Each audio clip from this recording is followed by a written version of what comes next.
commonplace. As we have already learned in class, hate sadly knows no boundaries. It cares not for gender, race, or ethnicity. As you listen to the words of our distinguished guest, I will not ask you the cliche, think about the things you take for granted, or consider how fortunate you are to be here. Instead, I ask you to take steps towards making our society a better place. Be kind, love one another. At the end of the day, be that positive change you want to see in the world.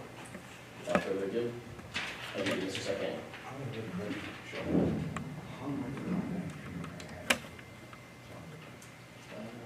We have 90 minutes, so you can take up to 90. Yep.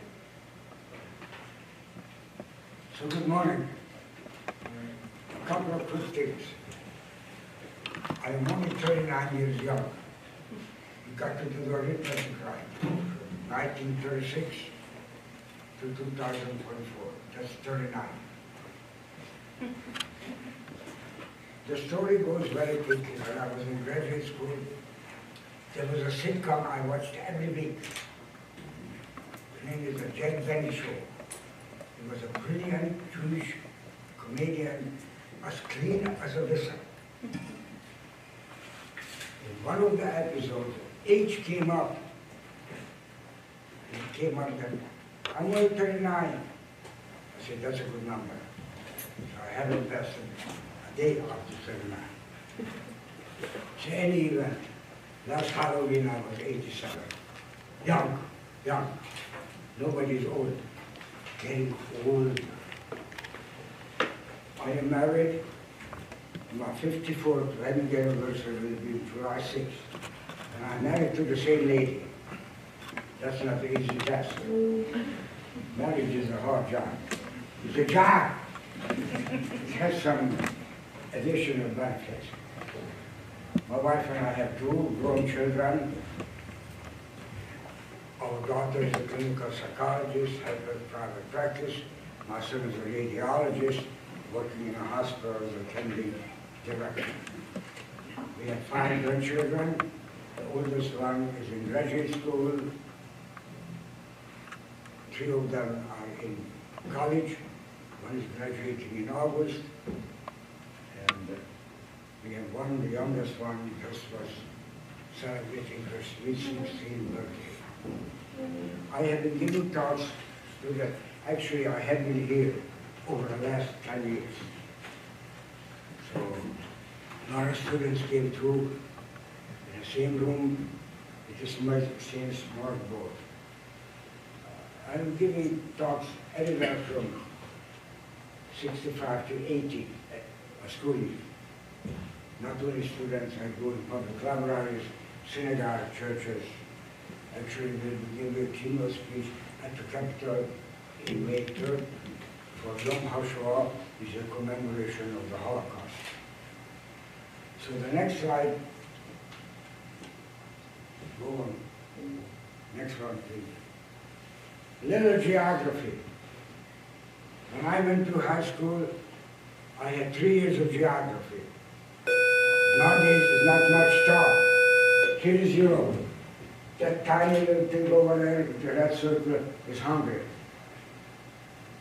It's sometimes referred to Central Europe or Eastern Europe. Eastern Europe is almost the east part. A little more details about Hungary. The next slide will show you. Here is Hungary. Austria is our west. By the way, geography changes almost as often as we change underworld. And I'm not kidding. You see, Czech Republic and Slovakia, about 25 years ago was one country, called Czechoslovakia. But you see, Slovakia, in the last century, well, over 100 years ago, it was part of Hungary.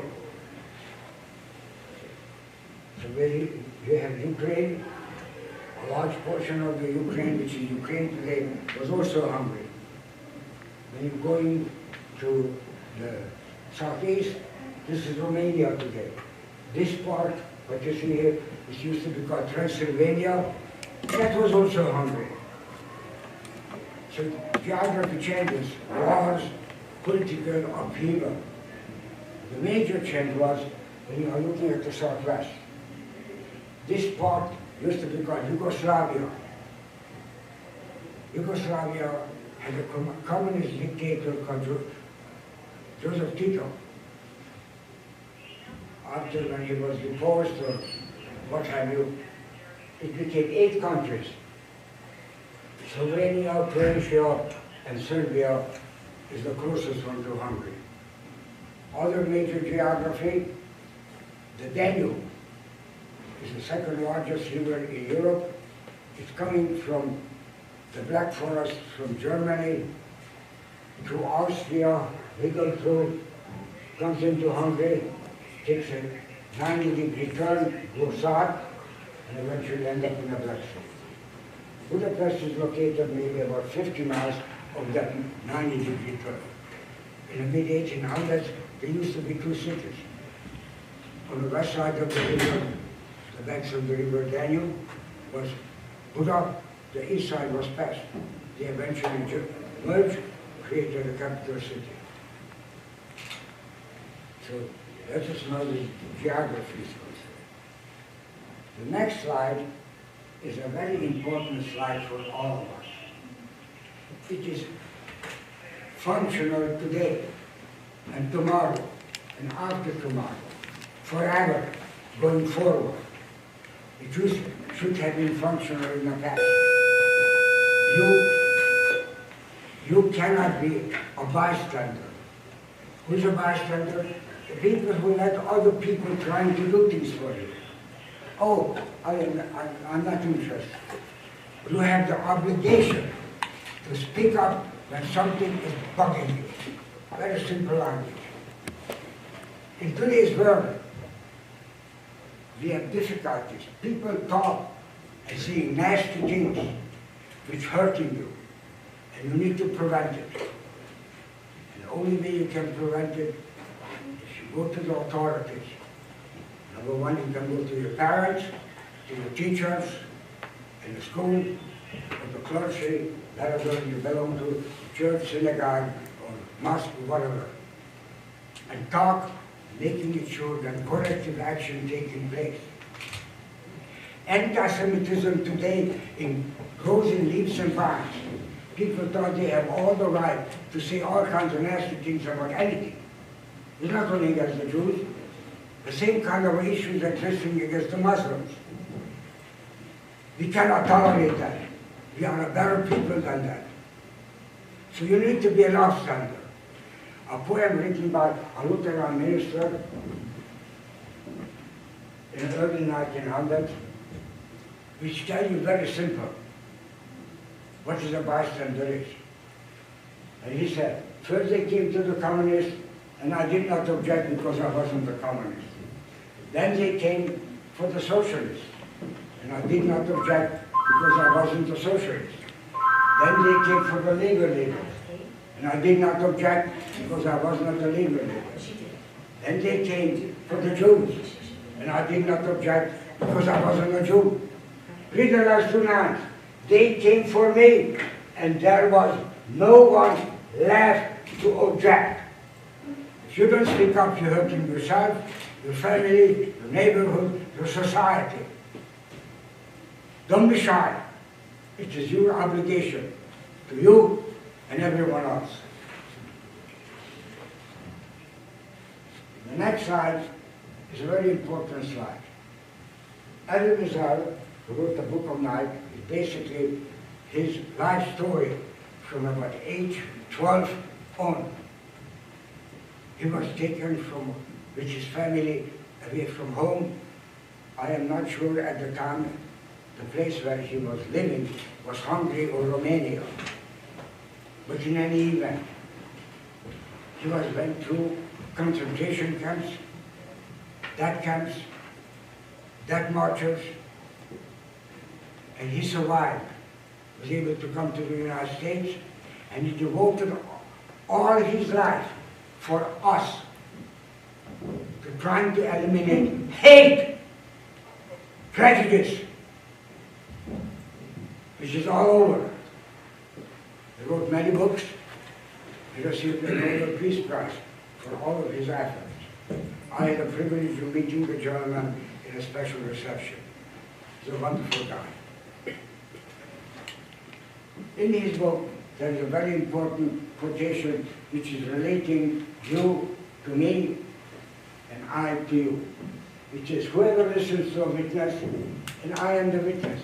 As a young kid, I survived the Nazi occupation of Budapest, particularly, because that's where I lived. The whole conditions in Hungary. Becomes a witness, and that's all of you. Why this is so critical today? There are too many people all around in the world will say that the Holocaust never happened. It's a hoax. It is just to make believe what the Jews are making it up. There is a lieutenant governor in Georgia is running for governor. He's a clear anti-Semite. He's talking about Holocaust, no big deal. It's just made up. He's doing it today, 2024. So we have to be very careful to understand reality and not to live in La La Land. A lot of people who deny the truth. So we have to be very careful. So let's look at the next slide.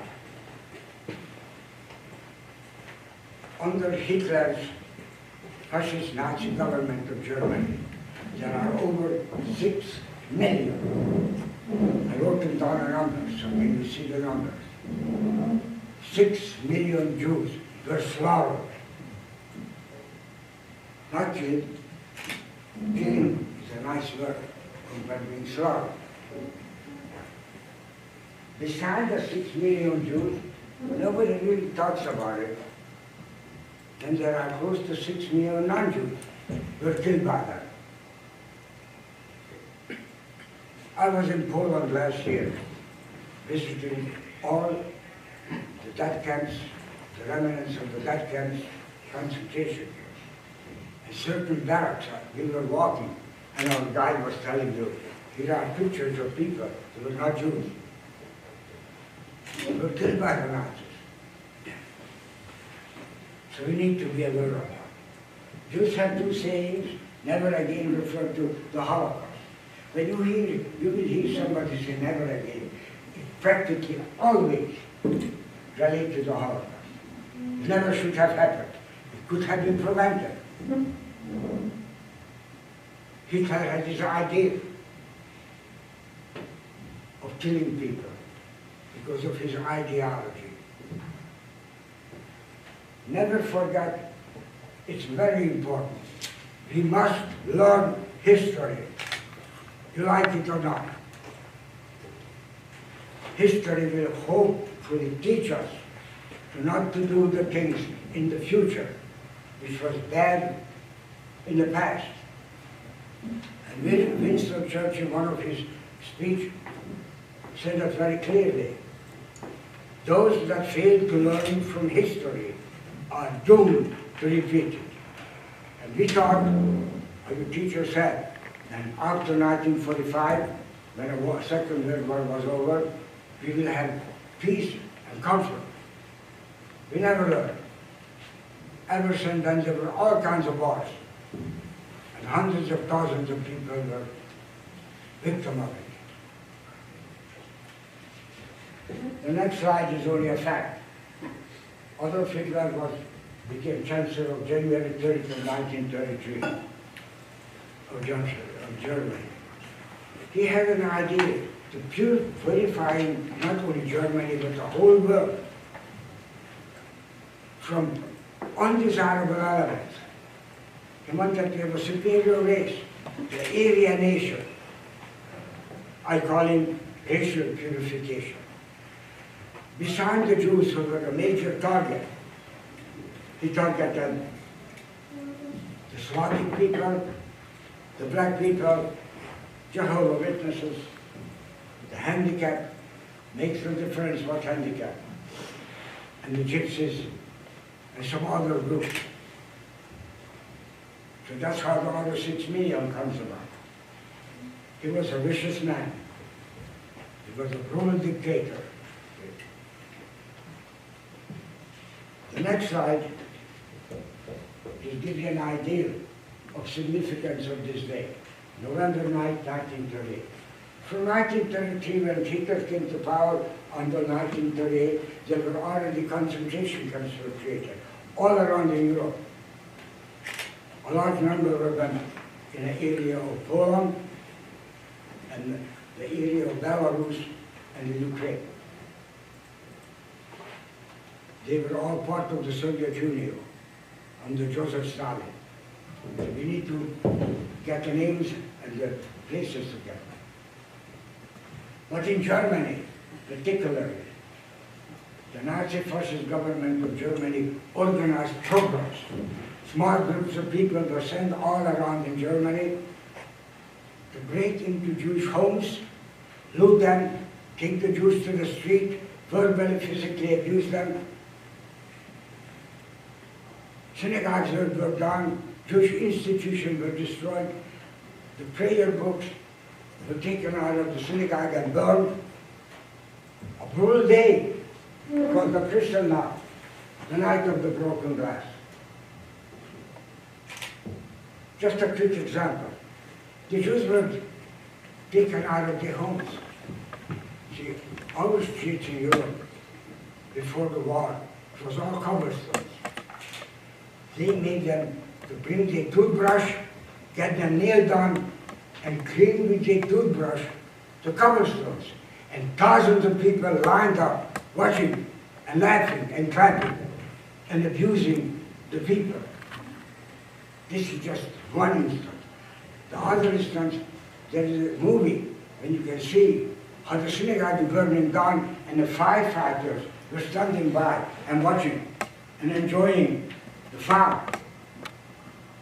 This is the kind of hate existed there. Just because that particular person or persons are Jews, no other reason. So let's go to the next slide. Here is just a street scene. You can see the broken glass. All the stores were looted. It was a devastating day. But I'd like to bring to your attention something very special. On the right-hand side up, you will see a symbol called a swastika. It is a symbol of the Nazi fascist government of Germany. It has a specific meaning. I look at it. By the way, whatever I say is my personal opinion. I'm not getting involved in politics. That's irrelevant. I try to tell the truth. You see, swastika represents two words. And please, never forget it. Hate and killing. That's what it means. And it is our obligation to eliminate that four-letter word hate out of your vocabulary and our life. So please, don't use that word ever. Mark it out of your dictionary like not existing. We use the word hate so casually that you don't even realize that you are saying it. Many times my wife says something. I said, no, you cannot say that. Oh, cut it out. I said, no, it's important. For example, suppose your parents preparing a wonderful meal, inviting family for a special occasion. You walk into the dining room, look around, and you see something on a table. I hate that. No, you don't. You dislike it. Just the looks of it. Or you walking in a mall. Everybody does that. Window shopping. And you walk by a window. Oh, I hate that. No, it's not my style. Please use the English language properly and learn it properly. It's rich. I'm still learning it, and I have been in this country over 60 years. There's almost every day I find a word which I Google and I try to figure out what it means. You have all kinds of ways to saying things in the right way. So I would like to suggest to you to replace that four-letter word A with two other four-letter words. Love, L-O-V-E, and hope, H-O-P-E. Those two words have real meaning to your life. Today, tomorrow, and forever. Those two words will, an understanding, the meaning of it, make you happy forever. Here are some attributes to those words. Trust, respect, care, honor, compromise, outreach, and stability. If you understand what those words mean, you will be a happy camper. You will always smile. By the way, you always should smile. So let's go to the next slide. Here is the relationship between Hungary and Germany. The Hungarian leader of Hungary, Holocaust, he visited Hitler in Germany in the late 1930s. He made a commitment to the Nazi German government that a Hungarian nation, the people of Hungary, will support the war effort that the Nazis are handling around the world. He was deposed by first part of 1944. Now let's talk about myself, my family briefly. Let's go to the next slide. Here is a building my parents moved in 1940. This building still stands. I was there 2 years ago. I took my children and grandchildren there to show them where the parents grew up. My wife was born in a different district. Hungary had 24 districts. This was located in the 7th district.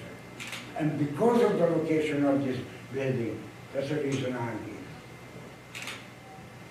Significance of the building is major. The ground floor is a nursery kindergarten school, and the top floor, what you can see, is the alphabet ballet and the dance studio. There was a lot of space was available. This building became an orphanage for over 150 Jewish kids, ages 3 to 14. Because of the location of the building and the circumstances, all of us survived with the exception of one who was a very sick boy and we had no medication for it. My father was in a forced labor camp. After 1940, my father, who had a small construction business, lost everything to the Nazis. They took it away and had a difficult time to make a living. But he was taken to a forced labor camp.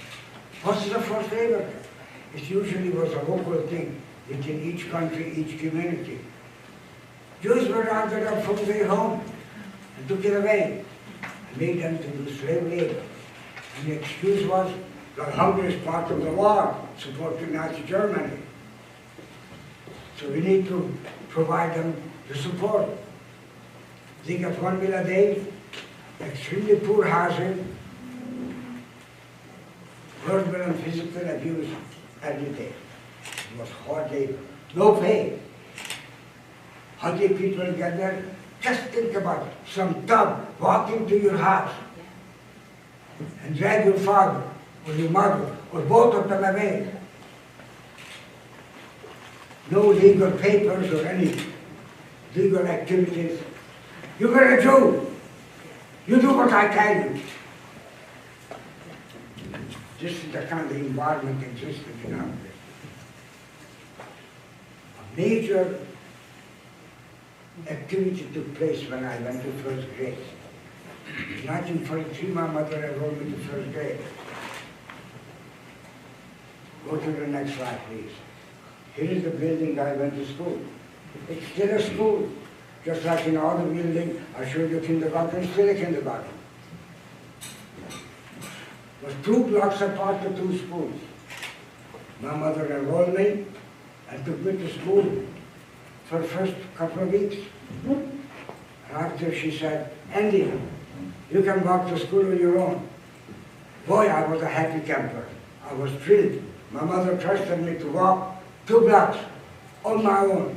I had to cross the street twice. I didn't have to worry about cars. We didn't know what a car is.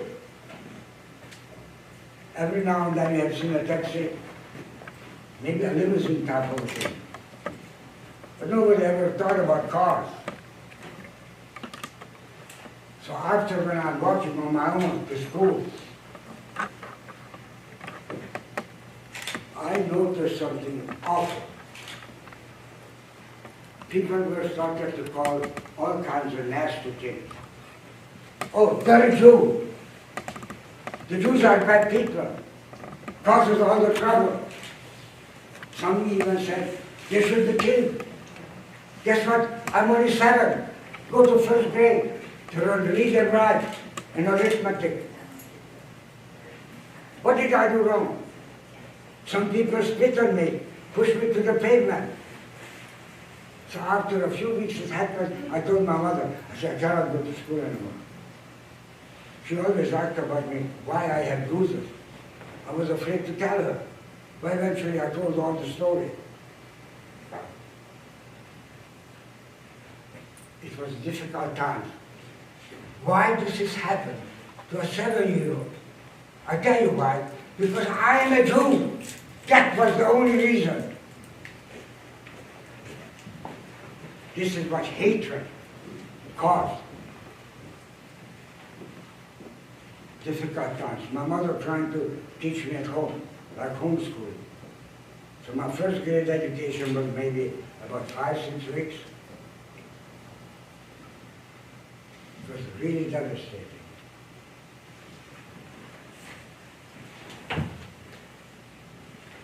However, ending 1943, going into 1944, the political environment in Hungary changed.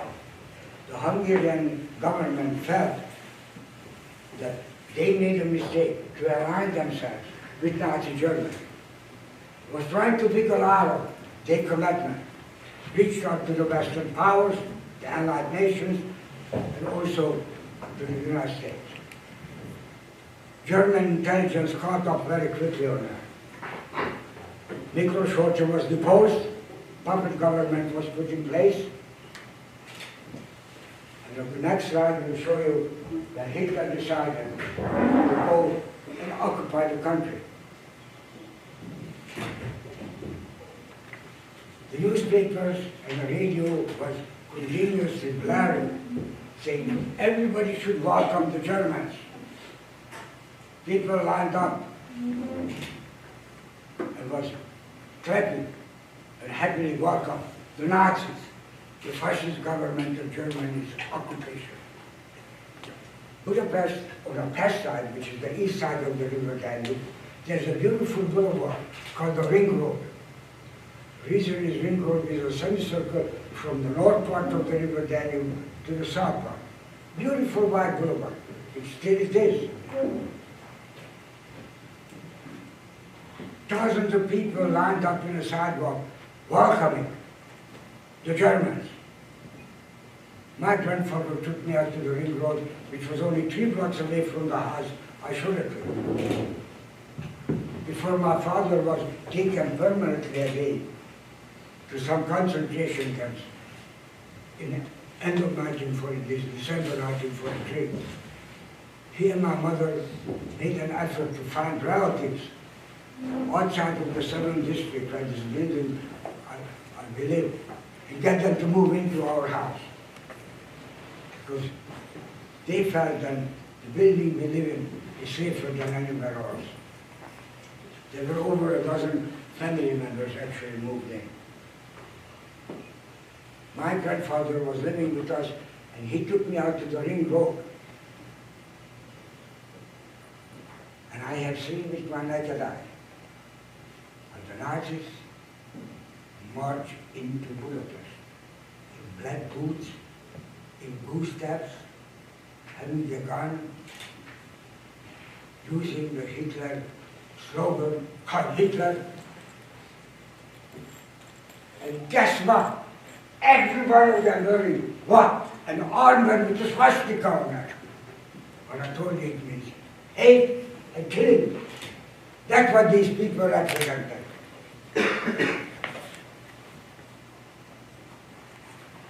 After a short time, my grandfather said, Andy, time to go home.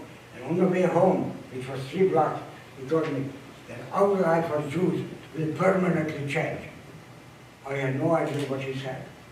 I was too immature, little boy. But I have seen over 80 years ago, I have not forgotten.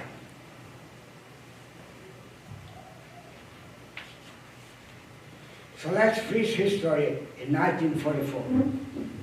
And we go to the next slide, please. On August 11, 2017, I'm going home from work. I turned the television on to listen to the evening news. I couldn't believe my eye and my ear, what I had seen and heard. A bunch of white supremacist thugs were marching in Charlottesville, Virginia. They were yelling the same slogans I have heard as a 7-year-old. Death to the Jews. The Jews are bad. They are destroying our society. And guess what? They are marching with flags. Here's the Nazi flag. This is the 21st century. What it means, I already told you. Hate and killing. Not only that, but you see the Confederate flag. America is the greatest country in the world. Don't ever forget it. But it has dark times in history. You go down to the south where I went to college. Or the deep south, South Carolina, Georgia, Alabama. And you'll be able to learn the history of America. But we always overcome and we get better every day. There are over 50 major white supremacist groups existing in this country. All are believing the same thing what you see here. They are hating the Jews, hating the Muslims, hating the blacks, hating the Asian Americans. They would love to get rid of all of us. By the way, if you do a brief history of your family life, family tree, you will find out that we, all of us are immigrants. We are not Native Americans. We came from someplace. First generation, second generation, third generation. By the time you reach fourth generation, you know that they came from someplace. So we have to respect the immigrants. They come over here to look for a better life and trying to support the greatest country in the world. You need to come legally here. That's how I know. The two major ones which I quickly remember, one of them is the Proud Boys, the Oath Keepers. But there are individuals who are clearly anti-Semites and spreading horror words about the Jews and others. One of them is Kanye West. He calls him an artist. Whatever. He has over 800,000 followers in social media. And he is spreading anti-Semitic statements and activities on his social media platform. Be careful with social media. It has a good part and a majority of the bad part. Be careful what you read and do not believe everything what you see. Make sure that you verify how much it is a truth and how much it is make-believe and personal opinions. And don't put anything out there because you cannot remove it. There are people destroying their life because they think it's a joke to putting something out. You cannot take it away. So things like TikTok, or Twitter, or Facebook, and others could be very, very dangerous. So watch what you do with social media. The next slide only showing what happened in Charlottesville. these bunch of white supremacist thugs, good-for-nothing people, were marching, yelling the same slogans I have heard as a 7-year-old. It's really devastating. Now let's go to the next slide. It is even more hurting. 2 pictures. Let's talk about the picture on the right. You see this thug running around in Washington, D.C. at January 6th of 2021, which I call an insurrection. A bunch of hoodlums were trying to overtake this country, destroying democracy, which was determined in 1776. Look at what the sweatshirts is. Camp Auschwitz. I was in Auschwitz last April. I walked all around. Auschwitz and Birkenau, I have 2 sister villages, about 2 miles apart. I walked all over for 8 hours with a group of wonderful people. There's a slogan written here, which is also the Nazis were saying, and the German words are Arbeit macht frei. It translates what is written there, work sets you free. That was what the Germans told the Jews. If you work hard, you will be free. With a short period of time afterwards, you were all killed. 21st century. The second one is really perturbing. Is a gallows. Why I'm showing it? Because a bunch of thugs were yelling, "Hang the Vice President!" Mike Pence. He was in Washington, D.C. to perform his constitutional duty to verify the election, which was held a few months earlier. They said, "Hang!" Destroying democracy. He was almost killed. If you just look at the pictures and you look at the writings of history. So we have to be very careful every day. Democracy is a very fragile entity, and it is our responsibility to hold it up. Let's go to the next slide, please. After the Nazi occupation of Hungary, Hitler dispatched this gangster, Colonel Otto Friedman. He had one purpose to come into Hungary, to expedite the killing, expedite the deportation of Jews to concentration camps and get them killed. Hungary, approximately 650 Jewish population out of about 8.5 to 9 million. He created almost an assembly line of operation to round up the Jews, take them from their homes, take them to collection places, and eventually ship them to concentration camps. The majority of the Hungarian Jews ended up in Auschwitz-Birkenau. This is the only person who was tried in Israel for, again, the things what he did against humanity was executed. That was the only person. The next slide will just show you the number of concentration camps, and that camps existed in Europe. Ignore the sizes and the colors. They were all concentration camps and death camps. Here it is, Auschwitz-Birkenau. There's another one, is Mardenec, which is a suburb of a village of Lublin. These are in Poland. In Austria, you have Mauthausen, a vicious death camp. And in Germany, the major ones, Bergen-Belsen, Buchenwald, and Dachau. But there were almost every village in Germany. There were ways and means to take the Jews and actually kill them. Jews were shipped from Turkey to various concentration camps, from France, all around Europe.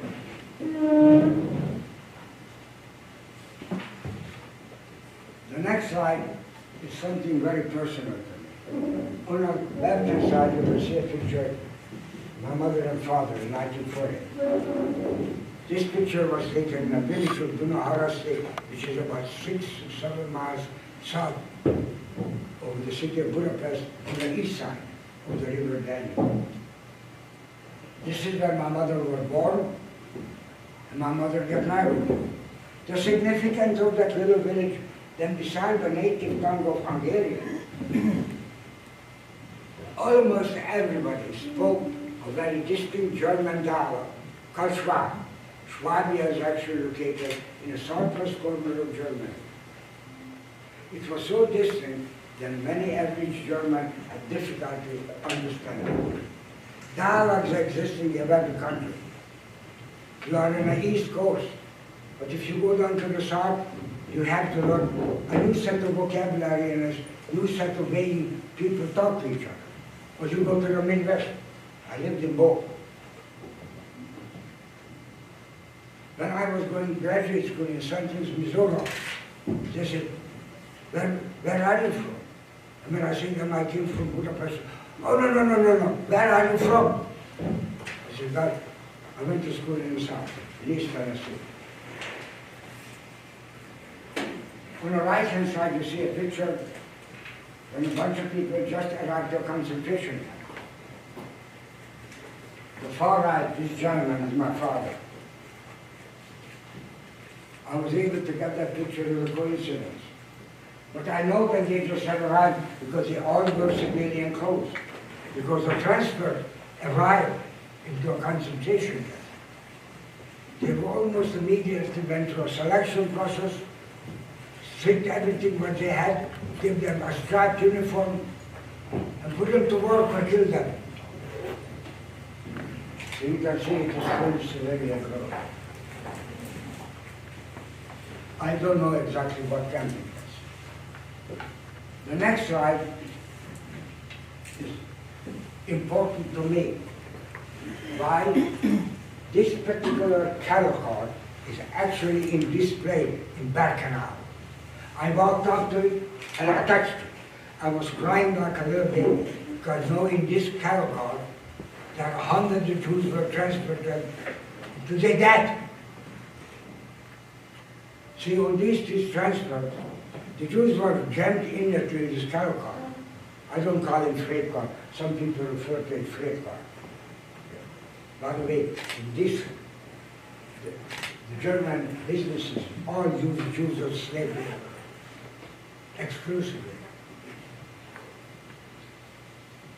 The Jews were rounded up, taken to a collection place, processed them, took them to a railroad station, shoved them into these things like sardines. There was no food, no water, no facilities. Sometimes took 2-3 days, maybe 4 days, to get to his destination. And when they arrived and embarked, it was a devastation environment. So go to the next slide, please. I'll show you 3 pictures. Here is when a train arrives. It's actually from Hungary. People get off, go through the selection. First, they were selecting people, German physicians, went and picked people up, like you, and put them aside and took them to makeshift hospitals, infirmaries, and performed medical experiments. And they wanted to see how the Jews will react for performing some procedures, or inject them all kinds of liquids. Who knows what? Give them medication. And they were observed. The real leader was Joseph Mengele. Here's a nickname. The nickname is the Angel of Death. Anybody who could get that didn't come out alive. There about one person who survived. I knew a lady, she's 98 or 99. She's in Stanford. Very fragile. She survived. Joseph Mengele. He could tell you horror stories. Your stomach wouldn't be able to handle it. So when they arrived, they went through the further selection. Able-bodied people were put on one side, children, the weakling, the handicapped, the elderly were put on the other side. And just imagine, they were German physicians saying, you go to the right, you go to the left. You didn't know what side was, what it was. Which were the hunch. The able-bodied people immediately taken away, stripped everything what they had. And in Auschwitz you can through to barracks and you can see tons of suitcases, shoes, eyeglasses, human hair. It's very hard to take without a dry eye. The able-bodied people taken away, strip them, give them a striped uniform, and put them to work. Hard slave labor, whatever the Nazis wanted them to do. The other group of people would take, when we are going to take you, you need to be cleaned up, you give you a uniform, and then put you to work. They were taken to gas chambers. Large rooms was holding anywhere from 120 to 150 people, crammed them in like sardines, closed the door, and from the shower heads it came either carbon monoxide or cyanide gas. Some other facilities outside of Auschwitz-Birkenau actually used lead poisoning, the cyclone B, to kill the Jews. After 25 minutes, they were all dead. Able-bodied people had to come and remove the bodies, take them to the crematorium to burn them. They are human ashes. It's reality. There is a monument in Marjanek, a dome covering. And when you walk up to it, you can see human ashes and bones, which was preserved. It's not make-believe, it's reality. And anybody tells you that it didn't happen, they are living in La La Land. They are living in a totally absurd world. The hatred of Jews has not subsided. Let's go to the next slide. Back to Hungary. The Hungarian government issued a law that on April 5th of 1944, every Jew in Hungary must wear a yellow star on their outer garment on the left-hand side. So whatever reason you had to leave your home, everybody knew that you were a Jew. And you couldn't figure out of it, because if you didn't and somebody caught you, you were dead on the spot. Cruelty. I did wear the yellow star. My mother saw it on my sweater and my coat. Even though the children were told, we never allowed to leave the building under any circumstances. We did wear it. Why? Because the Hungarian Nazi thugs were coming into all the buildings in the area, and they were looking how to round up and finding Jews.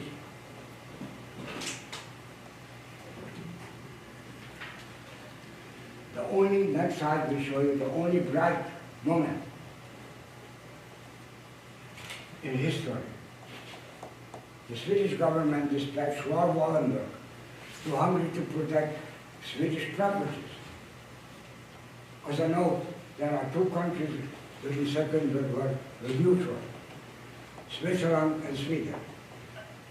This man was able to stand up to the Nazis, the Hungarian Nazis, from the Arrow Cross Party, which fell off with large numbers after Nazi occupation, and to the Germans. When he arrived, he made a commitment which he had, based upon what he had seen, that I will save as many Jews as possible can, He saved over 80,000 Hungarian youth. He worked with ambassadors from various countries who were sympathetic to his cause. Created documentation to trying to have Jews leave the country, or created safe houses where they were housing Jews. My second cousin, Susan, still living in the same safe house where he was moved in there on the raw wall. He was a real hero. Fast forward, when the war ended in July of 1945, he was tricked by the Soviets, called him for a meeting related to the issues in Hungary and the war. And when he arrived, the Soviets immediately arrested him, accused him of CIA spy, and we never have heard about him. There is a monument in almost every major city in Europe to recognizing his heroism. The next slide will only show you a collage picture of the summer of 1944 in Budapest. You can see a building labeled as Jewish. You can see the railroad station, how people are rounded up with a yellow star.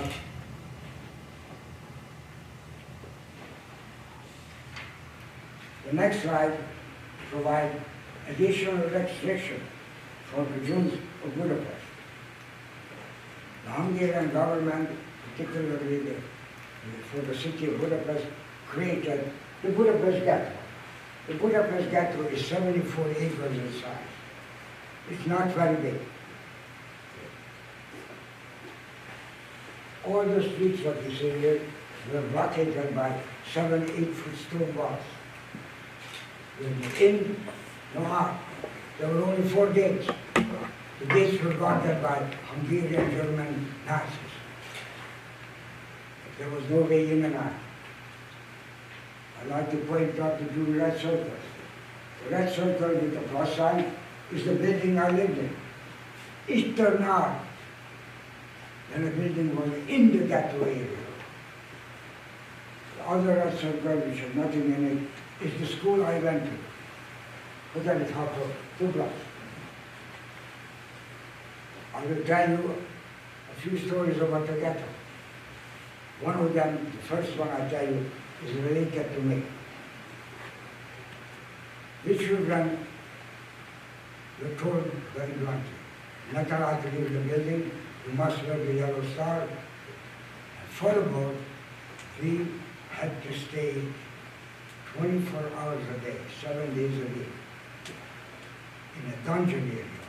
Every apartment building has a storage area underground in apartment buildings. Those storage area was for heating material. Either wood or coke. That's how we were heating our apartments. We were there all the time. In our building, there was one light bulb, 2 small windows for ventilation. Because of the kindergarten and nursery school, we had cots and blankets. So we didn't have to sit or lay down on a wet, clay flooring.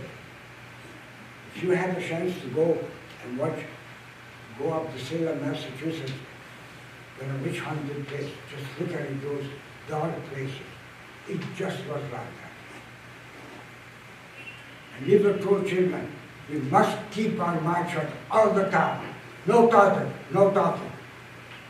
But can you imagine for a kid from ages 3 to 14 not to talk?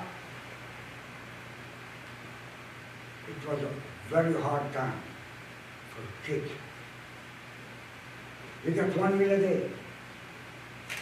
You like it or not, that's what you had. The food came from the Jewish agency, which was maybe about 70 blocks from the building. We had kitchen facilities. Sometimes the ladies cook some food, and we had the material for it. Difficult life. But when the weather was nice, we were allowed to play in a courtyard, a beautiful courtyard.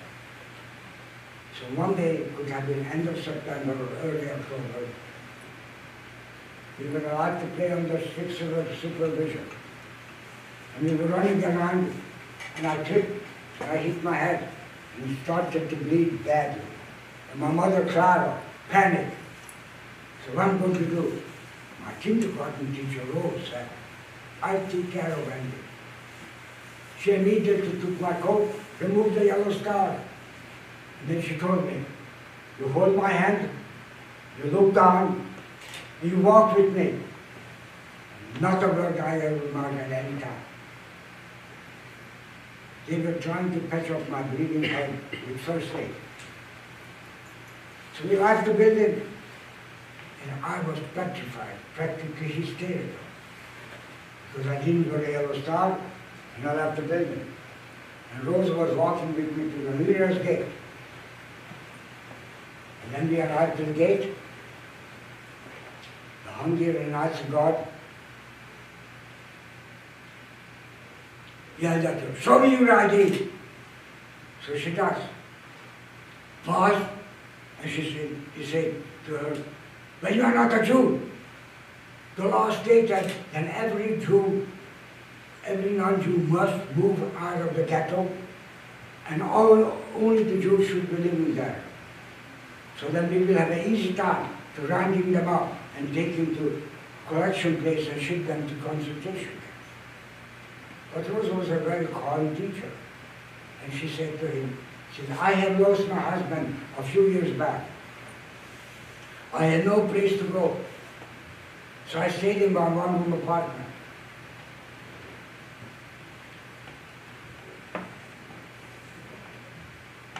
The fact is that she was able to plead that my husband died and I had no place to go. Provided a good excuse for her to be able to get out of the ghetto, which we did. We walked to the nearest hospital, maybe about 6-7 blocks from the gate. The doctor stretched our breathing head up. We came back. The guard outside asked similar questions, but eventually we got back. The moral of the story is significant. Number one, Rose never was married. Number two, she was a religious Catholic. She never missed a mass. Third, she was a human being who understood what was going on. And she was willing to sacrifice her life to save my life. Unfortunately, there were not too many people like that. My grandfather was hiding over 5 months to get away from the Hungarian and German Nazis. My brother-in-law was hiding actually 7 months. They survived by going from building to building, to street to street, asking people to hide them for 1 day, maybe 2 days. Just was very hard.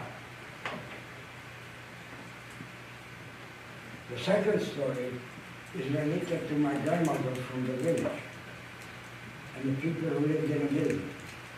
The people who lived in a building took care of us. Happened to be there were a couple of teachers of the kindergarten who lived there, keeping us somewhat occupied, take our attention away from what was going on.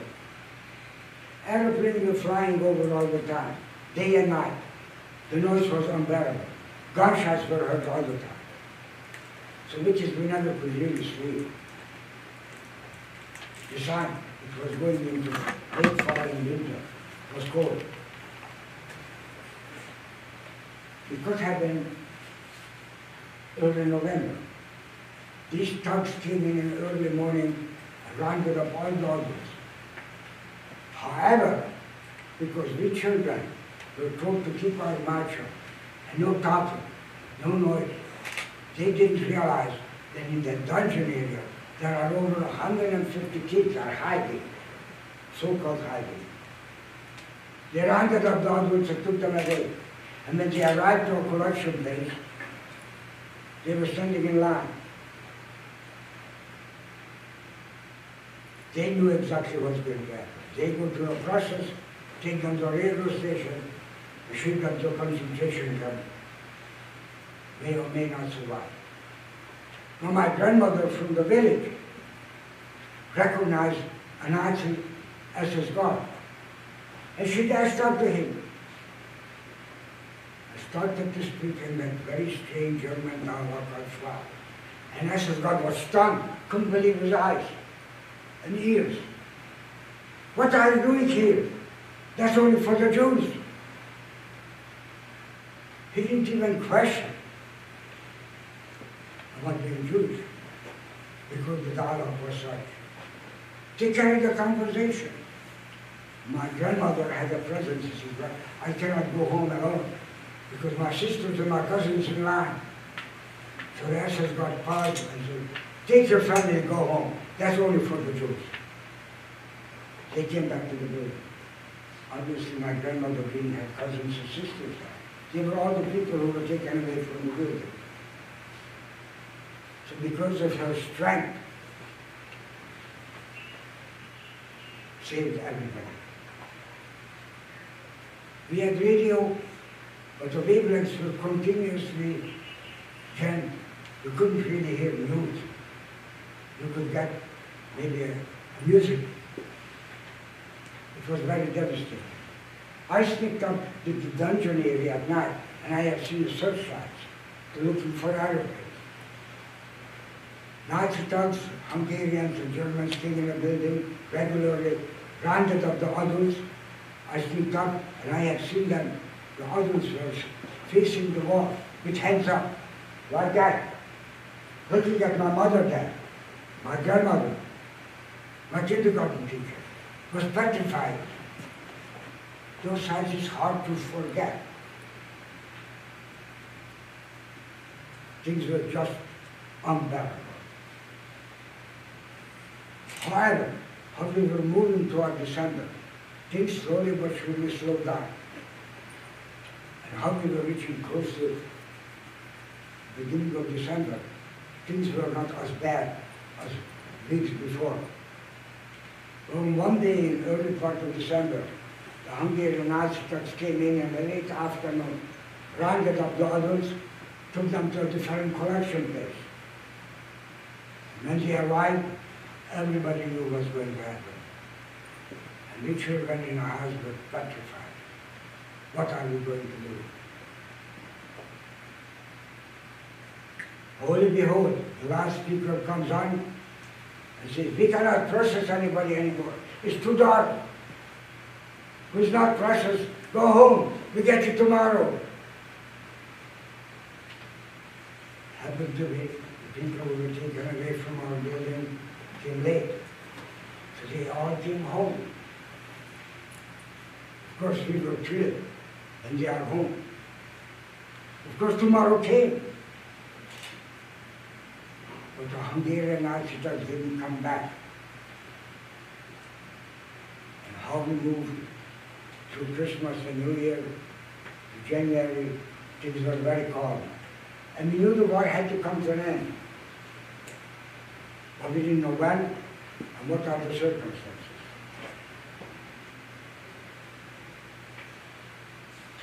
So before I will talk about it, show you the next slide, a makeshift gate. This could have been the beginning of construction. You can see the Jewish star with the ghetto and a bomb. And the next slide will show you the stone wall. This particular wall was discovered in 1962 under urban renewal in the city of Budapest.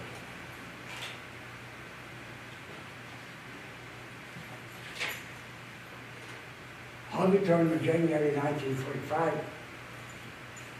there are two husky military persons shows up in our building.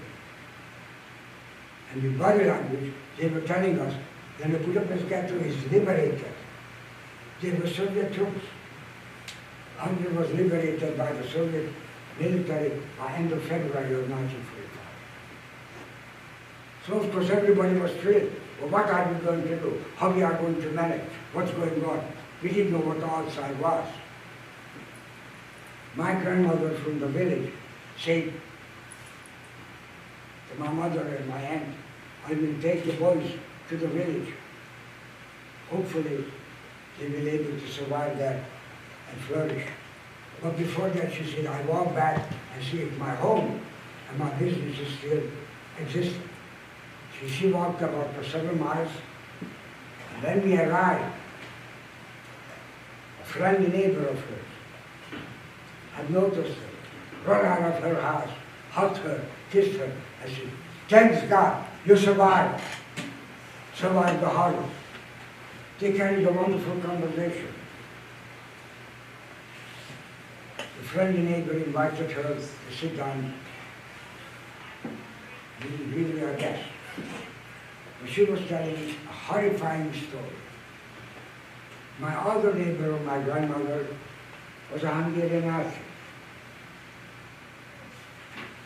The war was practically over, and go to the next slide, please. The war was practically over.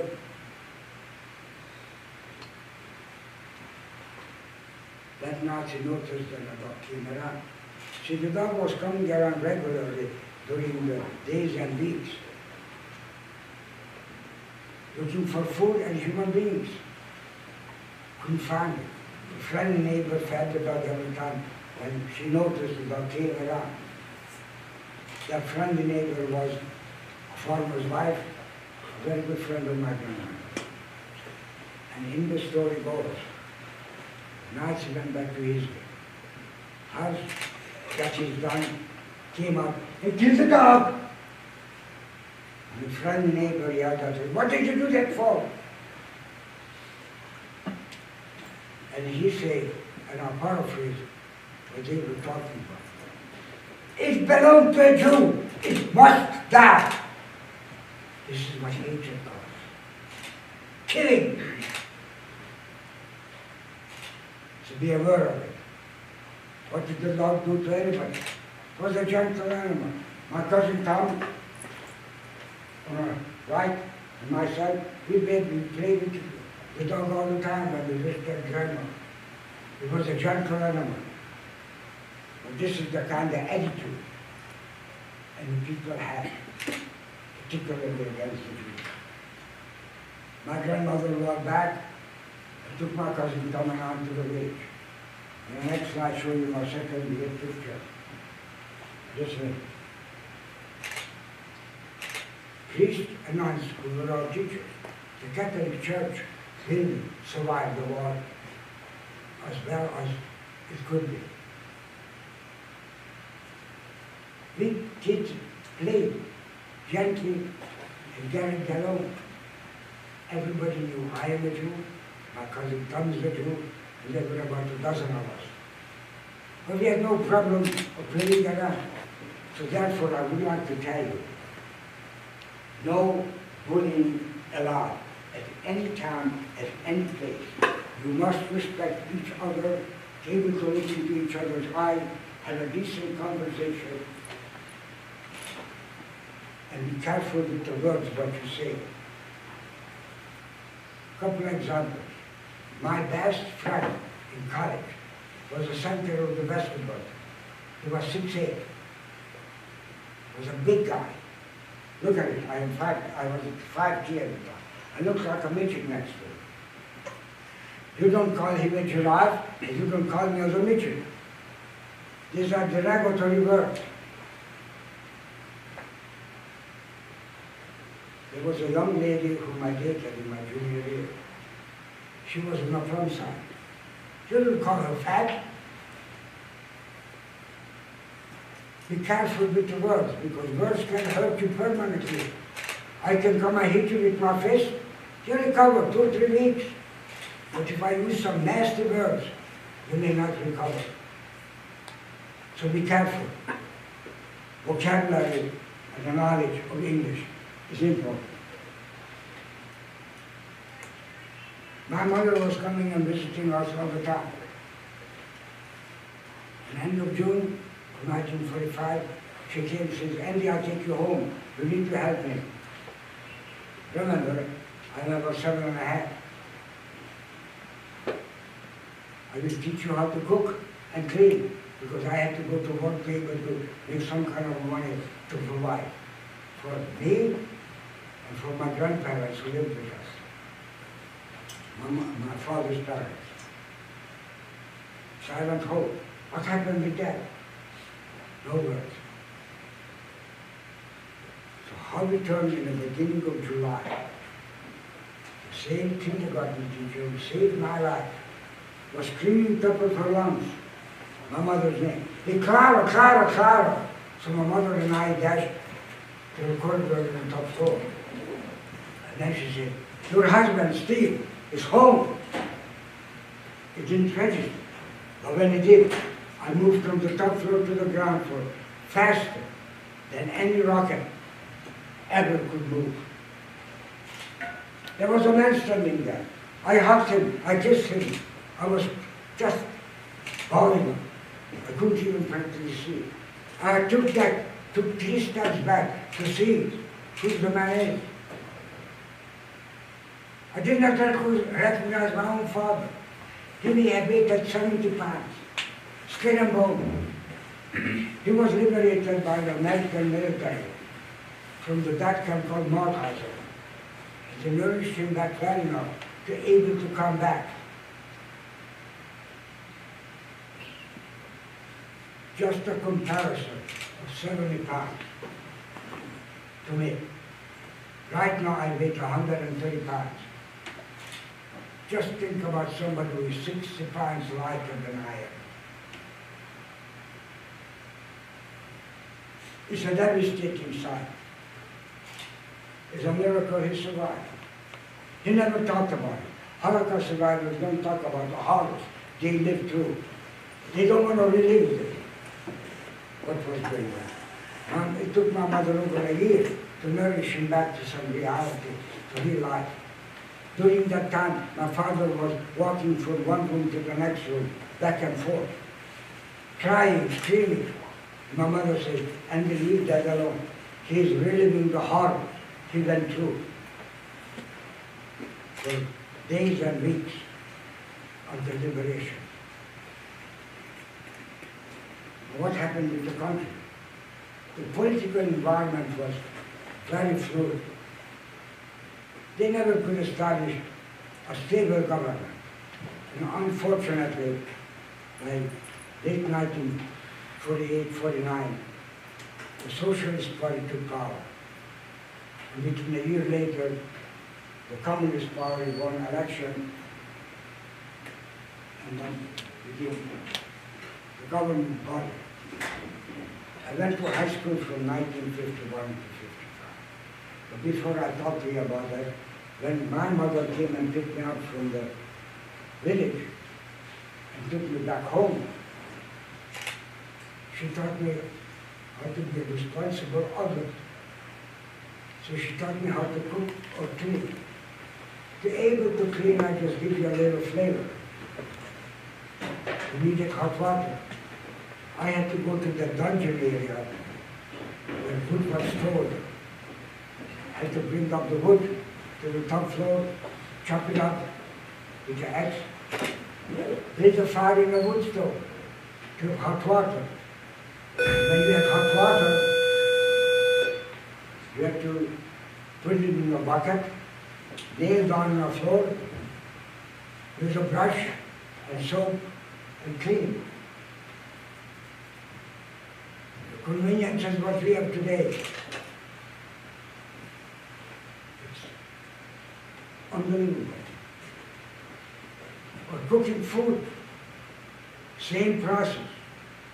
But my mother gave me a list every day to go to the grocery store, or bakery, to buy things. Just to tell you, when your mother said, you go down and buy eggs, you buy a dozen eggs, and you will take a think about it. My mother had written down, one egg. Buying bread at the bakery, a half a pound. This is how she had to watch the money, to be able to prepare some simple food. Just a simple example of convenience what you have. You go home, you're thirsty, you open a refrigerator, you got a bottle of water, or a pop, or a juice, or what have you, and a refreshing drink. For us, I described to you what the refrigeration was.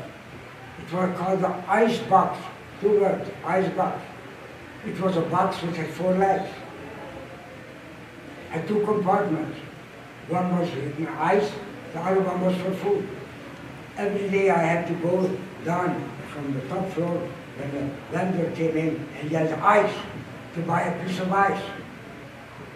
I had to chop it up, put it into the section which was for ice. And the food was in another pot. It may have lasted 1 day. Just think about all the conveniences that you have. Appreciate it. It's created by your parents. Don't take it for granted. So I went to high school 51 to 55. They were brutal years. That was one of the most brutal times in Hungary under Soviet communism. Everything was confiscated. There's no property existed. Makes no difference who you are. If you own the property, you disappear. It belongs to the government. Soviet communism made every effort to push people to the lowest common denominator. Make them as poor as possible. Everybody had to go to work because the government paid it. Not much. My father was trying to rebuild his business. Was taken away. It's not only the Nazis took everything away from him, from us. The communists did the same thing. We students were petrified to talk to each other in the classrooms or in the hallways. We had to be very careful what we said. Why? Because we felt that all the walls in the ceiling were bugged by the Soviet communists. Horrid. You said the wrong word, at best you get to the principal and you get a slight punishment. But if you said the wrong word related to your sister, you ended up in a police station and you may never get home. One quick example. I was in high school and I got a summer job in a chemical factory. It happened to be called Bayer Chemical Factory. It was the same Bayer aspirin company which existed. The Soviets confiscated it, and I was working there. And one day, one of the chemists who was teaching me all the time about chemistry and the process didn't show up. I said, oh, maybe he's sick. A few days later, he still didn't show up. So when I asked the other chemical engineers and the chemists, what happened with this German? They said, we will talk about it. Keep in mind. After when I graduated from high school, I was walking in a street. How I walked by a window, from the reflection, I recognized this guy. I tapped on his shoulder. I said, didn't you work for a Bayer aspirin company when I was sort of a gopher, doing cleaning and what have you? Oh, I remember you. So what happened? The Soviets took him away to some camp, rolling, beating him up all the time because he said something against the system. That was Soviet system. There was no freedom of any kind. We didn't know what the word freedom meant. Illustration, my mother afraid to take me to a synagogue on a Friday night or Saturday morning. Synagogue was only about 7 blocks away. If they find you, it was a bad thing for you. At school, it was a bad thing for you when you worked. Example of freedom of choice. When I was 18, I had to go register to vote. Went to the precinct, registered. When election came, I went to the precinct to vote. There was somebody standing behind me, a so-called closed curtain, to see that I put the X in there in the election. God forbid, I will not put it into a label to commons. The next day, the paper said 99% of the Hungarian people want commons. That was a hoax. But this is the kind of environment Soviet communism created. So when I was a senior in high school, I applied to go to university. And eventually the Hungarian Department of Education rejected me. And it says, undesirable element. I didn't know what it meant, but I interpreted very quickly. Go to the next slide, please. Here is my original birth certificate. In the red circle, you see my name, my sex, an abbreviation of my religion. Go to the next slide, which will show you the proper English translation, which I use to become an American citizen. Here's the box. First name, middle name, sex, religion. Your birth certificate has nothing to do with religion. So everybody knew I am a Jew. There was an unwritten law. Jews not to be accepted to university. The only Jews who were accepted were high connections.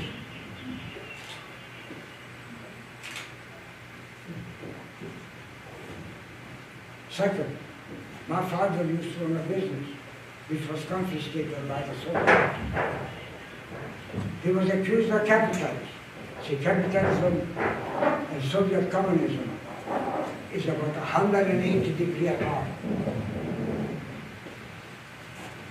Soviet communism tried to make you equal by all respect, socially, economically, or whatever.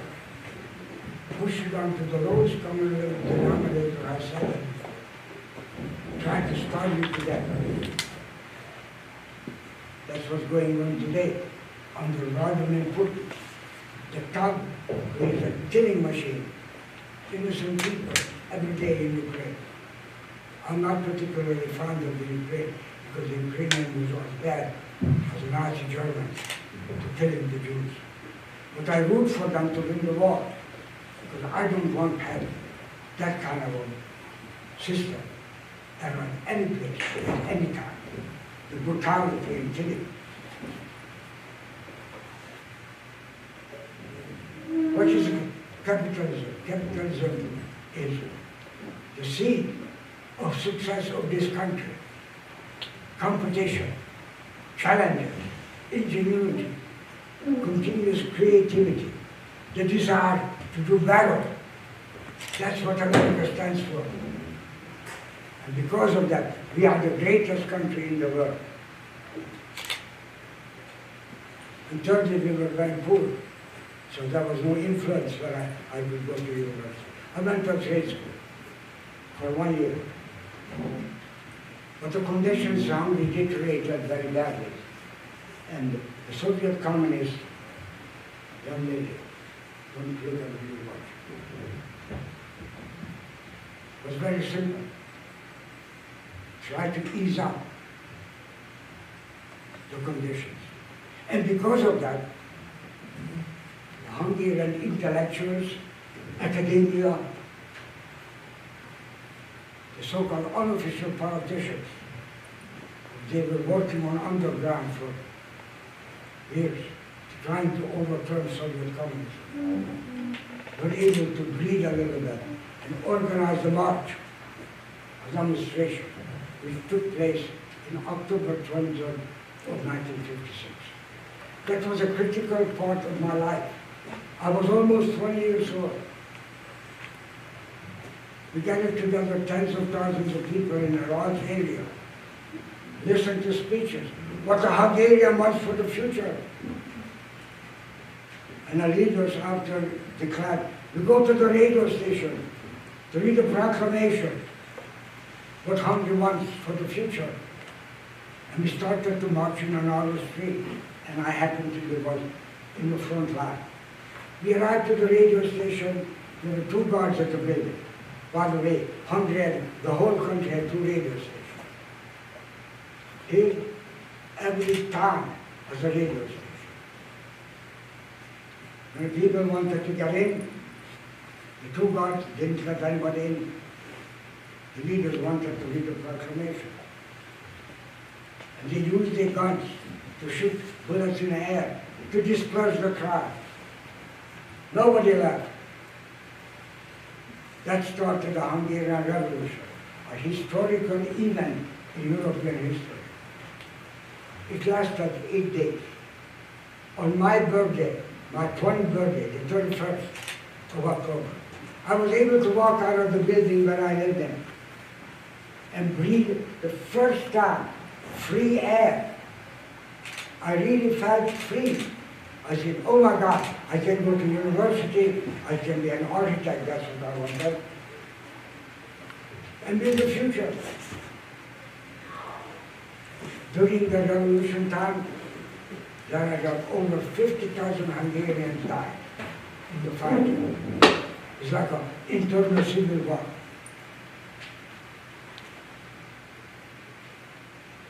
There are over 250,000 Hungarians escaped to the west, practically all of them into Austria. Please show the next slide. Here is a picture when it shows literally of the revolution. The Hungarian people on a tank celebrate. It didn't last that too long. By the middle of November, the Soviet troops, which disappeared from the city of Budapest to the periphery when a revolution started, they came back with armored vehicles, with tanks, thousands of troops, destroyed everything in sight, destroyed the success of the revolution. There was already a revolutionary government was created, started to functioning like a normal government. It disappeared, it destroyed. A kind of Soviet communism came back. But here is, you can see in the bottom picture, how the Soviets came back and destroyed everything. It was a devastating sight. On November 23rd of 1956, I told my parents when I got up, by the time November 23rd came, I knew that at least a dozen friends of mine from high school and work, they all escaped the country.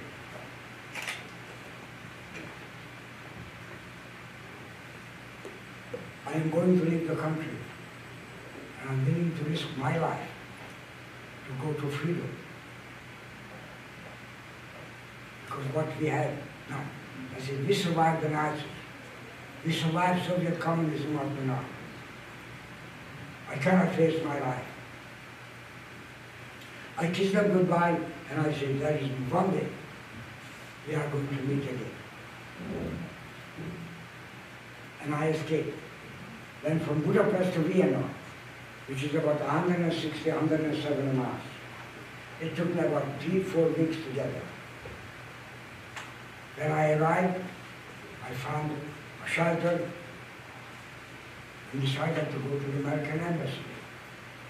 Because I had desired to come to the greatest country in the world. And that came to me because of my father. How highly he spoke about the American military, liberated that country he was in. They were kind, caring, respectful, helpful, listening. They were really heroes to my father. And I said, if the military was like that, the nation must be that way. So I was able to get to the American Embassy. And I was able to get in. And those that escaped in the situation for me to be able to get to the embassy, that would be all the 2 hours of lecture. But when I was there, I was able to get documents to be declared as a Hungarian refugee, get papers to be able to come to the greatest country in the world called the United States of America. Next slide, show you the ship I came across. The Marine Corps was a transport ship, participated in the Second World War, shipping American troops from Camp New Jersey to France also participated in the Korean War. There were over 3,000 Hungarian refugees in Russia. Thanks God, I wasn't seasick. It was a miracle. Everybody was throwing up and had a terrible time. Ocean is not very kind to boats which are small. This boat, if you would put it next to an ocean liner today, you could practically even see. It weighted about 40,000 tons. The ocean is not very nice. Because I was on seasick, I was able to get to the top deck many times. I volunteered to work for the staff, cleaning the toilets, the washrooms, helping people, serving in mess hall. I didn't speak English. But I learned enough that every now and then I played bridge with the staff, the officers. They were about 20-25 hours related to the conflict. I described to you the last day of the voyage. But before I tell you, there is no vaccine against hate. It's not like, you can go to the doctor, get a COVID shot, or a pneumonia shot, or a measles. No, you and I have to work very hard to eliminate it. All of us, no exception. It's critical.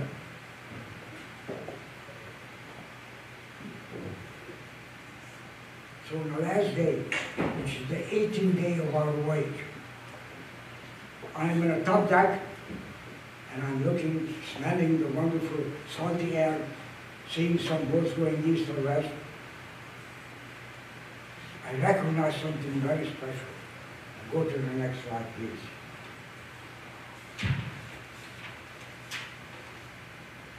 Here it is. The Statue of Liberty. And I started to cry. And people who were around me said, "What are you crying about?" I said, "You see the statue in the distance?" And they said, "No, but there is only a statue." But I recognize the statue from my work history book. It is a Statue of Liberty. You know what? This is the most beautiful lady I ever have seen. Even more beautiful than my wife. It represents one word. You can guess what? Called freedom. When I did see that, I said, "Oh my God, I will have freedom, which I never had." There is a plaque on the statue. On the plaque there is a poem written by a Jewish lady in the late 1800s. And it will describe to you exactly what America stands for. It says, "Give me you tired, you're poor, your whole mess is yearning to breathe free. The wretched refuse of your teeming shore. Send these, the homeless, the tempest toast to me. I lift my lamp beside the golden door." Your teacher can explain what the poem really means, what it means of greatness of this country. She didn't say, "You must see it. It is a wonderful truth." I took my children when they were growing up, and they took me, and I explained what that statue represents. Every immigrant who comes to the United States in a long time ago, they wish to be able to see this, to know you, what is ahead of them.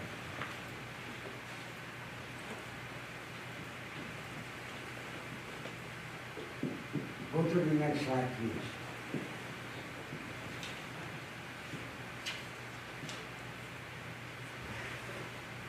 Statistics.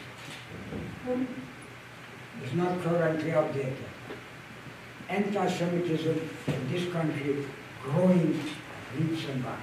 Even though we continuously say, "Never again." In October 7, it happened again. We have to be very careful around the world. Atrocities occurring almost every day. There are 34% higher anti-Semitic incidents took place from 2020 to 2021. Since October 7, there is 400% increase in the work from this academia, Yale, MIT, and other universities. The hatred of Jews are increasing leaps and bounds. Jewish students are afraid to leave the dormitories. They're afraid to go to classes because of hatred. So just try to understand that we live in the 21st century, which is dangerous. To be aware of all your surroundings. That is a very important quotation from a brilliant black congressman, a leader in the Democratic Party. He passed away a few years back. Because people use the word freedom of speech very loosely. They really don't understand. It has whatever you say, it has conversation. He says, believe in freedom of speech, but I also believe that we have an obligation to condemn speech that is racist, bigoted, anti-Semitic, or hateful. It was written in a speech by John Lewis, brilliant lawmaker. So we need to understand, be careful what we say. I became a citizen in 1961. After college, I went to graduate school in St. Louis, Missouri. I went to Washington University, and I got my degree in mathematics, my advanced degree in mathematics and computer science. I designed computers for 25 years at IBM. I remember the first PC. It's about this big, this deep, the black screen with the green light. So what you have in your pocket is a miracle that you have such a thing, because we never thought about it. But after when I became citizen, I had the honor and privilege to be able to bring my parents to this country. And so there was one day, we did meet, sat down and had dinner together. And we said, this is the first time when a family is together and able to celebrate freedom, celebrate our religion, celebrate the evil to do things in the right way. The next few slides will just only show you about me and my family. Here it is. In Hungary, I was playing semi-professional soccer. When I went to college, I was in a varsity team, and actually I was the founder of the soccer team, which is still in the system, the Southern Conference. My graduation picture, but I like to bring to your attention to the three pictures on the right-hand side. I was 75 years young. A young lady who was my colleague of mine challenged me to do something crazy, called the triathlon. And she told me, I need you want you to do a triathlon. I said, what are you talking about? I haven't exercised for 4 years. How can I do this kind of a crazy thing? I said, what is it all about anyway? She said, well, you swim in open water. That means in a lake or in an ocean or a river. Over a half an hour. Then ride a bicycle in a terrain which is tough, about 12, 13 miles. Then you are 5K. 5K is 2.1 miles. And I said, you're crazy. It's impossible for me to able to do that. But she chewed on my ear and said, you've got to do that something. And finally convinced me.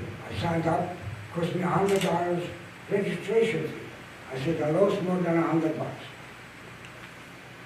And I said, I will do it. 4 months. 5 days, 6 days a week. I was exercising. I was running in my neighborhood. I was swimming either in a pool or with a group we went out to a lake to swim. I was riding a bicycle in a city of New Haven to a group of us. When a day came, we went to a quasi-amusement park, not very far from here. That's where the event was happening. Every Wednesday, every first Wednesday of July. It's happening now. I got advertisement for it. So when we arrived, we made a pact. We will do everything together.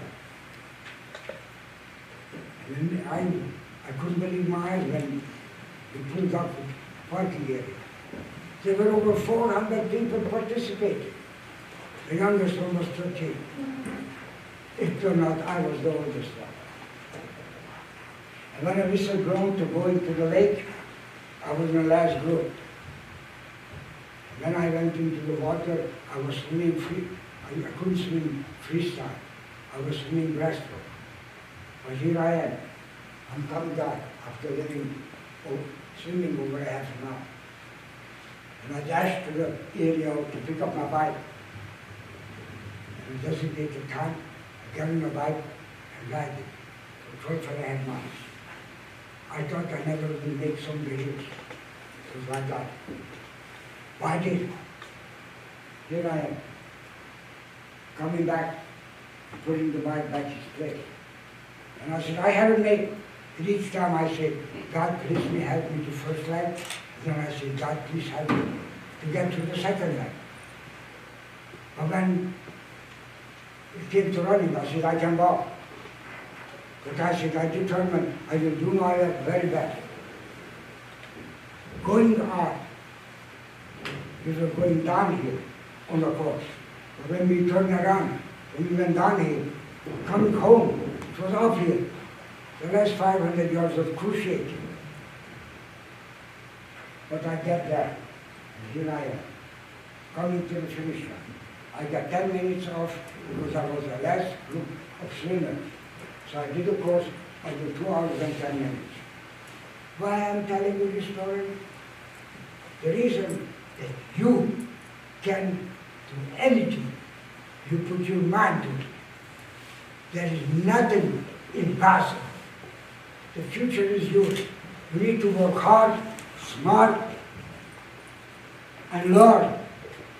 You do not study to your parents, you do not study to your teachers, you don't study for your friends. You study for yourself. It's all yours. They can confiscate everything from you, except the knowledge, what you gain. Play is important. Socializing is important. But don't put learning into the back pocket. You always should be front of you. I love baseball. That's the only professional sport I really like. So little guy, what the heck? I cannot play football, I cannot play basketball, and clearly I cannot play hockey. So I'm very brutal. I will be killed. But baseball, little guys can survive. So I like it. But there is a very important saying from a very brilliant pitcher from the Negro, called Satchel Paige. Was a brilliant pitcher. And he had a very important saying, and I paraphrase. Don't look back because somebody is catching up. So the important thing is, look ahead. That's what the future is, not what you are behind. It's important. There are other interesting anecdotes. Larry Yogi Bear had said, and that's also very true for real life. When you reach to the fork, you take it. Larry's story came from when he lived in New Jersey. There's 2 ways you could get to his house. So when you got there, it was a fork. It didn't matter which you take to get home. There's a lot of interesting saying in baseball. But in any event, it's important. The next slide is only going to show you that in 2017, my wife went to Israel to visit. Our granddaughter was there for school for a year. Here is in Budapest, visiting my second cousin. He's still living in the same apartment that Roy Warren called a safe house. That's her 3 children, and that's me and my wife. This picture in the top, we were visiting a very dear friend in Tel Aviv, Israel. He was born in New Haven. That's his Israeli wife. They are very dear friends of ours. They would be our children. And in the shopping district in Jerusalem, we were walking, and holy behold, we bumped into a couple who we didn't see for over 30 years. We were neighbors in Binghamton, New York, where we live. Here it is. So when you travel around the world, you never know who you bump into and whom you see. The next slide will show you a little bit about me. Here are 3 pictures, and you can see I was running 5-6 Ks a year. My best time was a little bit under 38 minutes. I was not a sprint shooter. And you know what? There are people who beat me in my age group. So there are a lot of crazy old people. This is my wife and I in Milford, Connecticut. A beautiful summer afternoon. We were walking, enjoying the view of the beach. This is a family picture. Then my grandson, this little guy here, had bar mitzvah. In Jewish religion, there is a tradition, and in each 13 a boy is go through a religious ceremony where they become obligated to fulfill the Jewish laws. That was his day. So you can see in front is myself and my wife. Behind me is my son David, his wife, and the 2 kids. Behind my wife is our daughter, Andrea, her husband, and 3 kids. This little guy with the red tie is this little guy over here. He's about that much taller than I. He's in college now, preparing to become a lawyer. This little girl is about 3 feet that high. She's second-year graduate student studying forensic psychology. This one just was 6 days. This boy is graduating from college in August, and she is just returned from Israel in January, where she was there in the school for 2 years.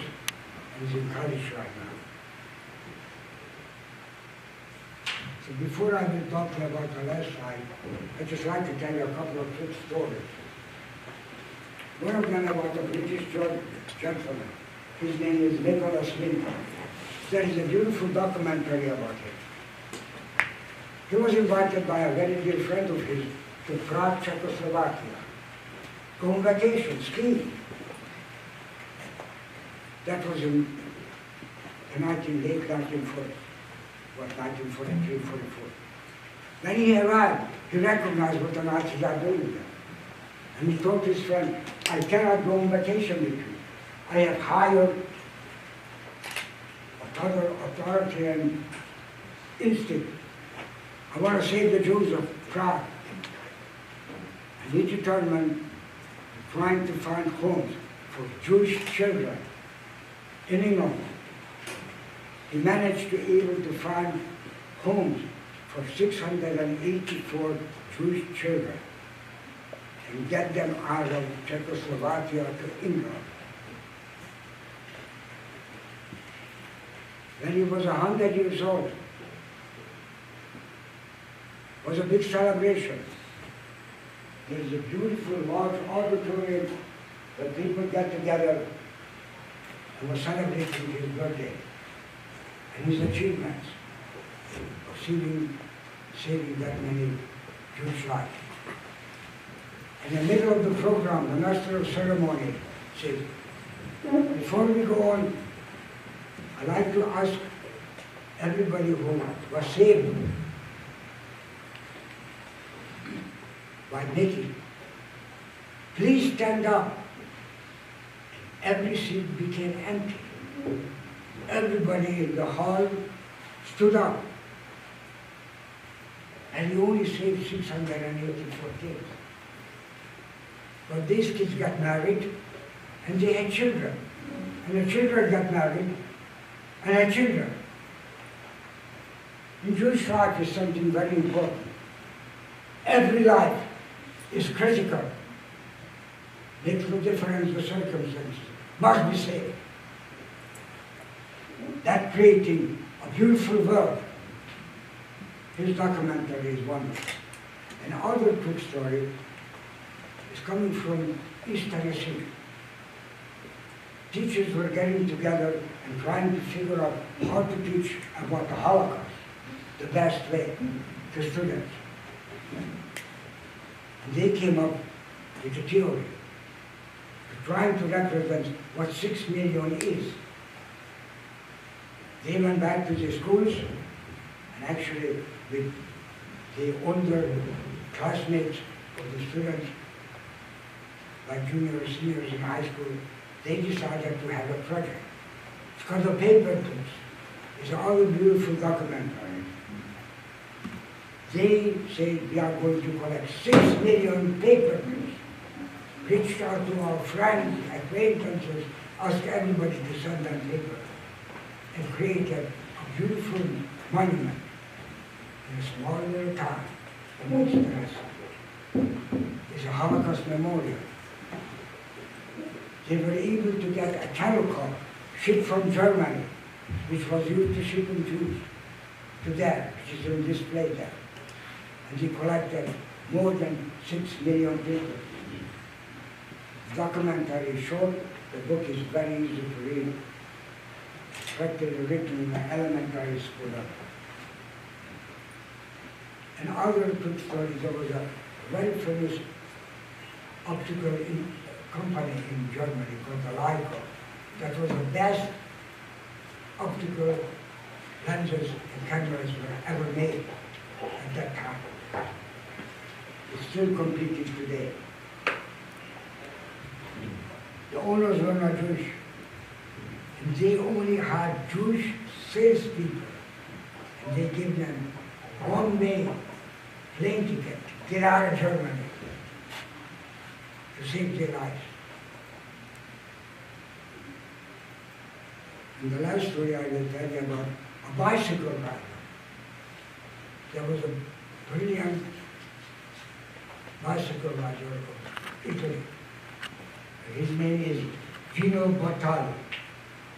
He participated in Tour de France just before the war. Whatever reason, he did win.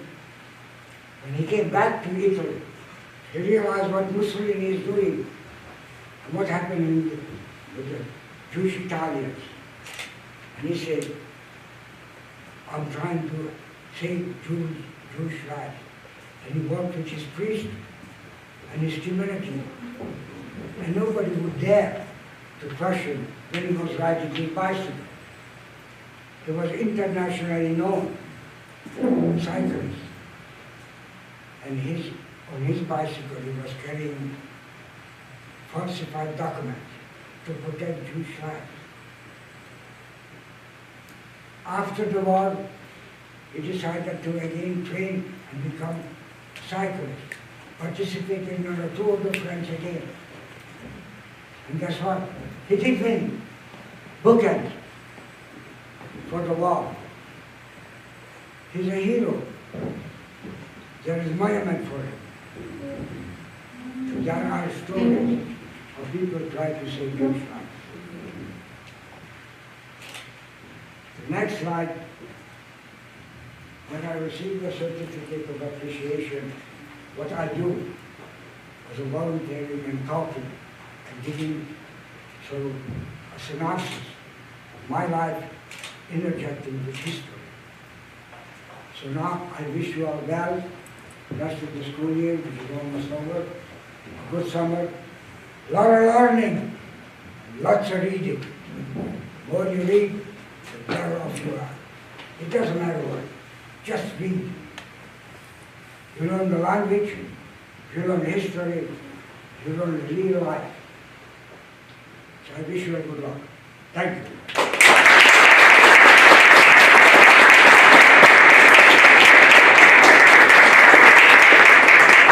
If there is any time, I'm more than happy to answer any questions you have. Yeah, send me your time. Not everybody is shy.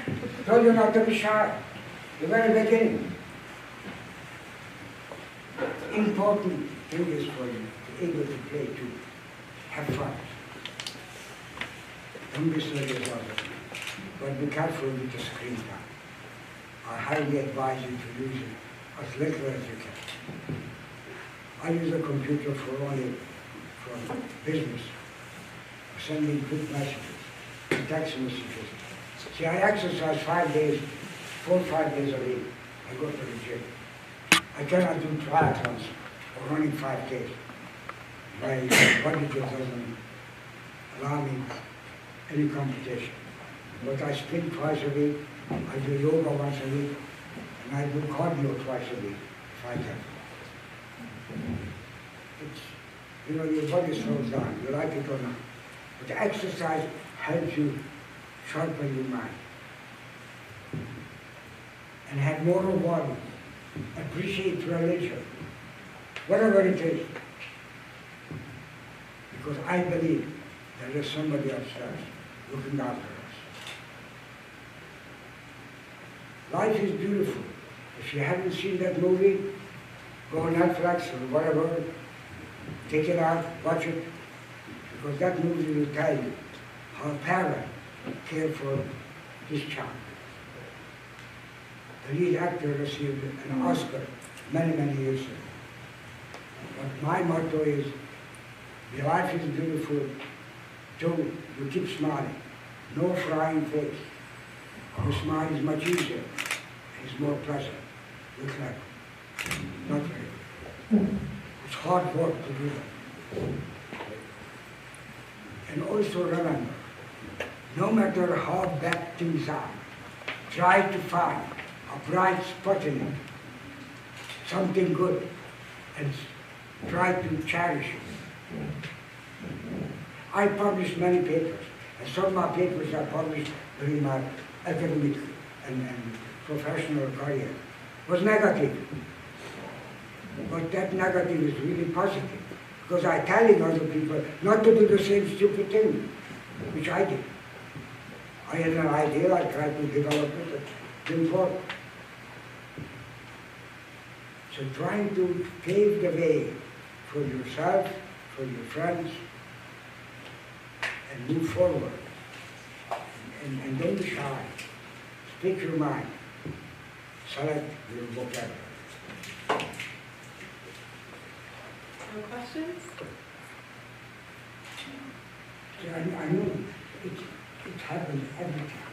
And what is really interesting, a couple of hours from now, when they see each other, they will say something. They will. They will. We're so thorough. We've covered everything so much. Look, I give a lot of talks. Next week, I'm giving 5 talks. Thursday, I get 2. One in the morning, and I go to another adult education program in the school that I give a talk. But why I do that? Because I feel it is important. Because unfortunately, large majority of the young people are not aware of what really happened from 1930. At least until 1960. That 30 years was a critical part of world history. We cannot let happen what happened in the Second World War. And unfortunately, you look around the world, there are all kinds of bad things, all kinds. Today, I tell to my wife, no television. She's indoctrinated watching some channels. I use the television for notes. I don't like to work quiet. So when I'm on the computer and writing and doing things, I need some background noise. When I was a graduate student, I listened to classical music. I had a record player, and I listened to Beethoven, Chopin, Liszt, whatever classical music I like. It helps to soothe the nerves, and helps you to concentrate. That's what you did to me. Television is nice, and if you can go and watch some old sitcoms, I'm talking about old. Old. I was absolutely mesmerized when I came to this country, and there was the first Elvis Presley movie. I couldn't believe how crazy the kids were. But enjoy what you do, whatever. If you want to be part of a play, do it. If you want to do sports, do it. Not casually, try to develop skills. You want to be part of some clubs, when you do creative things, go get involved. Not on a periphery, but get involved. And just remember what I said, life is beautiful.